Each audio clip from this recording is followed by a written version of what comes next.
Ce n'est pas New York, ni Los Angeles. Ce n'est pas Shanghai non plus, ni Dubaï. Ces immeubles ultramodernes, cette architecture sortie d'un film de science-fiction, vous êtes bien à Singapour, l'État confetti coincé entre la Malaisie et l'Indonésie. En 50 ans, il a su devenir un des États les plus développés et les plus prospères du monde.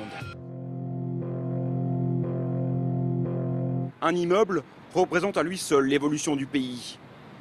3 tours de verre de 55 étages et au-dessus une plateforme sur laquelle la tour Eiffel pourrait se coucher entièrement. C'est Ian Wilson qui a été chargé de nous faire la visite, un peu coincé dans son costume de directeur des opérations de l'hôtel. La piscine en elle-même mesure la longueur de 3 bassins olympiques, à peu près 11 300 litres d'eau. À l'échelle d'un homme, ça prendrait un siècle à quelqu'un pour boire tout ça. N'essayez pas ça chez vous. C'est un groupe privé qui a construit l'hôtel, mais c'est bien le gouvernement de Singapour qui est à la manœuvre. Les autorités voulaient un immeuble innovant, audacieux, emblématique et surtout de très haut standing. Bienvenue, voici la suite présidentielle. Une suite avec 3 chambres, salle de karaoké, salon de massage, entre autres. Si vous voulez être une destination de choix pour tous ceux qui dirigent le monde, il vous faut ce genre d'installation qui s'y prête. L'objectif n'était pas uniquement d'attirer plus de visiteurs, mais d'attirer des gens qui pourront aider l'économie de Singapour et les Singapouriens. Une politique ultra-élitiste qui a fait de Singapour la 4e place financière de la planète.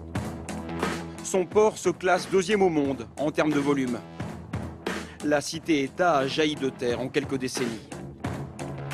À cause de la très petite taille de son territoire, Singapour a été obligé de gagner des milliers de mètres carrés sur la mer et tous les projets architecturaux que vous voyez autour de moi ont été construits sur une terre artificielle. En contrepartie, Singapour s'est aussi engagé à construire des parcs, 10% de son territoire. Mais là encore, vous allez le voir, cela tient parfois quelque peu de la science-fiction. Et dans le rôle du magicien, il y a Nbonji, l'homme qui fait pousser des arbres en acier. Le parc au bord de l'eau a coûté $1 milliard. 400 000 plantes du monde entier ont été rassemblées. Certaines poussent tout autour des structures métalliques et les auront bientôt entièrement recouvertes.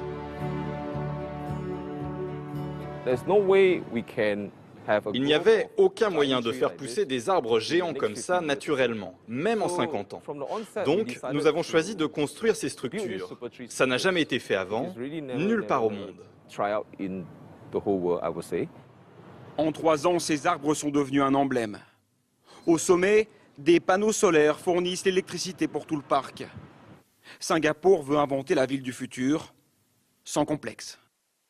Nous devons toujours être en avance sur le reste du monde, sinon les autres villes nous rattrapent. Regardez Pékin, Shanghai et même l'Inde. Le reste du monde nous copie et regarde ce que l'on fait. Nous devons toujours être en avance. Le soir, le parc se transforme en jardin enchanté. Ces investissements ont permis à Singapour d'attirer toujours plus de touristes, 15 millions par an. Et ils savent exactement ce qu'ils viennent chercher. Ici, on est dans la modernité, la créativité, l'art. C'est unique. Mais ce n'est pas juste de la frime, c'est réel. Mais non, c'est très bien de frimer. Pourquoi pas? Nous le faisons tous. Mais en faisant le choix du futur, Singapour a aussi tourné le dos à son passé. Fini les constructions traditionnelles, même le quartier de Chinatown est devenu une attraction touristique, aseptisée. Pour son demi-siècle, la cité-État continue sa marche en avant à grande vitesse, sans jamais regarder en arrière.